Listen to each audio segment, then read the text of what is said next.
Good morning. This video will teach you about graphs. Specifically, we're going to talk about how to create and interpret graphs on a coordinate plane, one of the most important skills we cover in 8th grade. Today's first two objectives are directly tied to this skill. First, we need to understand that the coordinate plane is a tool for creating a graph.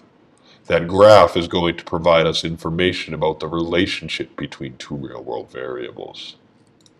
You're also going to be asked today to interpret real-world data when it's graphed on a coordinate plane for you.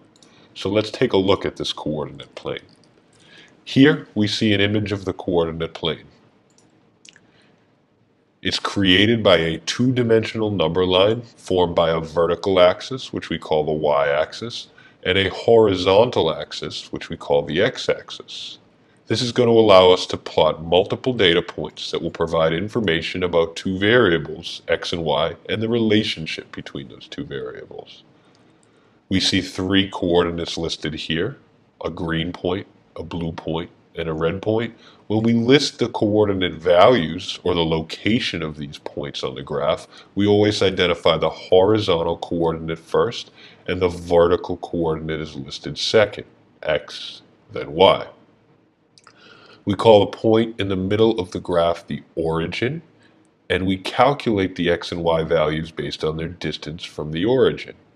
So if I look at the first point, the red point, it is 3 units to the right from the origin and 2 units above, so I could label that red point 3 and 2. Similarly, if I look at the blue point, it is 3 units to the left of the origin, so I could label the x value -3, and it is 5 units above the origin, so I could label the y value 5.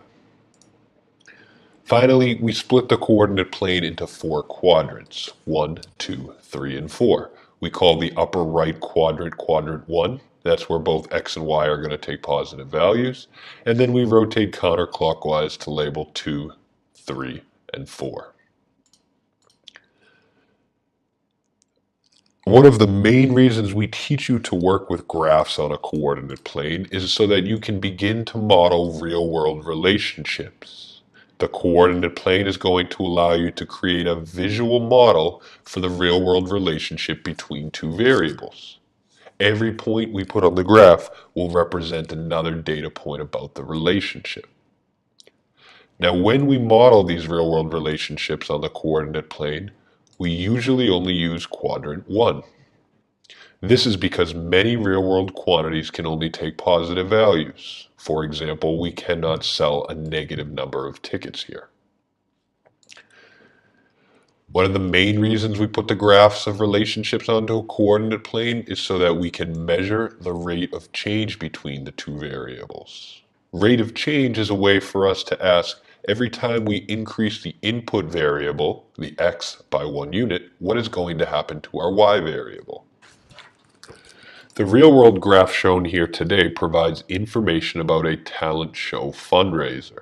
Specifically, it's going to detail the relationship between the number of tickets sold for the fundraiser and how much money or the total funds the school brings in.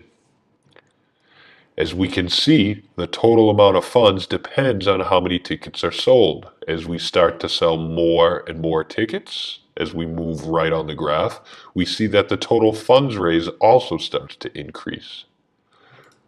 We'll look at 2 data points. The first one, 100 for x and 2,000 for y, tells us that if we were to sell 100 tickets, we would get $2,000 in funds. We also see this data point tells us if we sold 50 tickets, we would get $1,000 in funds. This is telling us that every time we go up by 50 tickets, we add another $1,000. 50 tickets at $1,000, another 50 tickets, now we're up to $2,000.